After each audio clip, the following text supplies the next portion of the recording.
The conversation came after you asked me about heaven.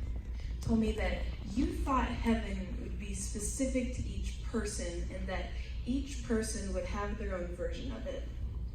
Then asked me what mine would be. And I was so scared to tell you that I don't have one.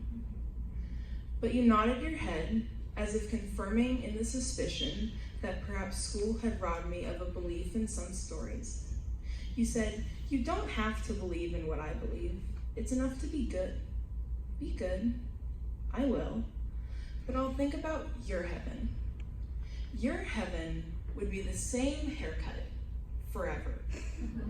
It would be a stick, a dog, and some distance, a lawn that always needs mowing, a 6-pack of pills in the short bottles, and your real teeth back, because your dentures could never master that bottle opening trick that you love to do.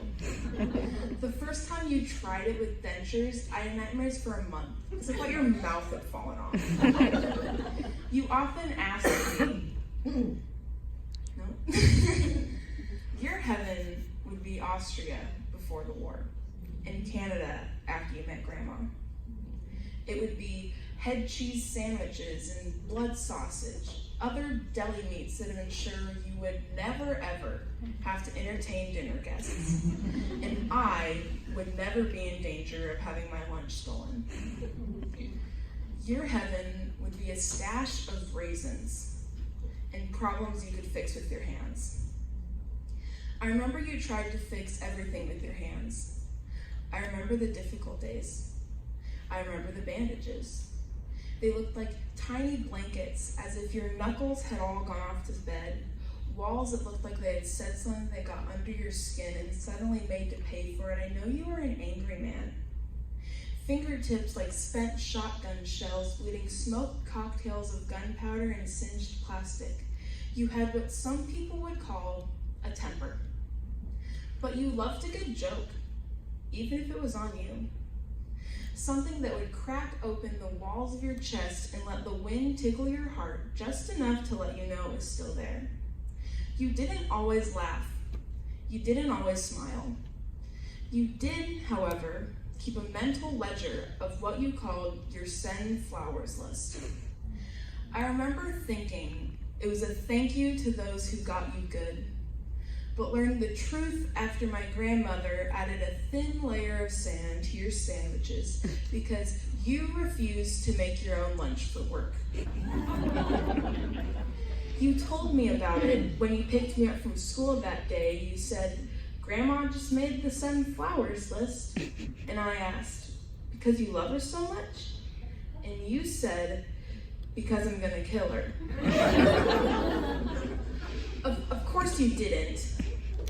Your version of kill meant 2 months before winter, having the seamstress taken each of her coats a few inches, so on the first day she needed one, she fumbled with the sudden tightness, and you stood there smiling and said, "Honey, I love you no matter how big you get."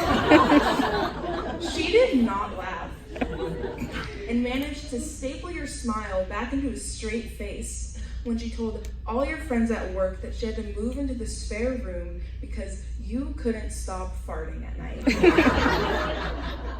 You often asked me, if I had a heaven, what would it be like? And I told you that for such a small word, if, was just too big to wrap my belief around. I would not bend to the hypothetical, but wish now that I would have. Even if it was just to ease your mind in the belief that I could be headed to that other place you believed in. I would tell you now that my heaven is here. It was here in the gentle warfare of your relationship with Grandma, where volleys were traded back and forth like hockey cards between children who didn't care what the stats meant. My heaven would be someone in grade 5 finally willing to trade me their fruit roll-up for my tin of sardines. My hell was wondering why. Why would you give me sardines for lunch?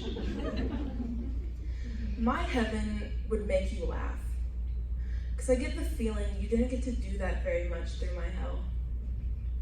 Through the night terrors and bloody noses, through the the eyes blacked, bruised back, sneak attack, knapsack, and winter coat hijacks, you did your best to seal up the cracks in my armor and made my heaven here.